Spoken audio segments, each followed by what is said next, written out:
Take you back to Central African Republic in Bangui, where we were talking earlier. We were trying to get in contact with the coordinator of Medecins, Doctors Without Borders, who have reported that there has been killings of people there and an uprooting of thousands of others from their homes because of war, fighting that has been ongoing there. And now we have our guest on the phone from Bangui, Miss Ellen Van Der Velden. Welcome to Africa 54. Thank you. Yes, now please give us a short description of the situation on the ground. You've seen these people, where they're moving, where are they moving to, and what's really happening in their neighborhood? Yeah, the situation in the entire country is terrible for many people. There's large parts of the country where we see an insurge of violence, and lots of people who are normally living in small villages have now taken to the bush, where they live under extremely poor circumstances in huts without any furniture or anything at all, living on the floor. And we see a lot of their children falling sick. What kind of help are these people getting, and who's providing it? Well, we have 11 projects all over the country, so we're definitely giving them medical aid.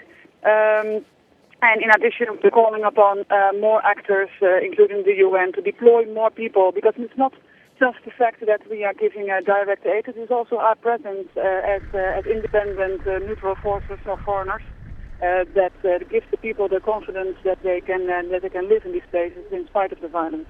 I saw a very disturbing line in your report that actually there has been some execution of aid workers or an aid worker. Is there deliberate targeting of aid workers, and by whom?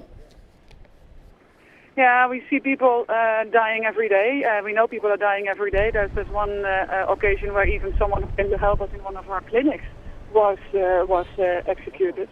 The thing is that there is various parties with weapons, and it's them who are fighting against each other, and the population who gets trapped in the middle. Mm-hmm. Now tell us, who is in control in this region? How is the government functioning in this particular part of the country, the western part? Yeah, the country is governed by the government who came to power through a coup d'etat in March, and since then they have deployed their entire army all over the country. So they are in principle controlling the territory. We see in more and more places people standing up against them in opposition, including armed opposition.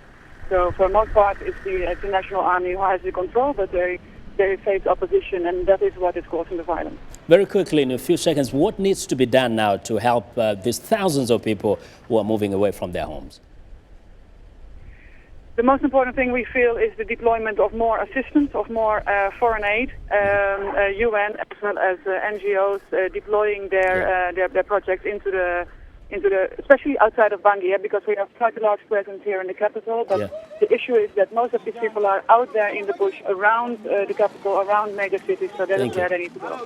Okay. Well, thank you very much. That is Ellen Van Der Velden, who is the country coordinator of the Central African Republic. Thanks for joining us.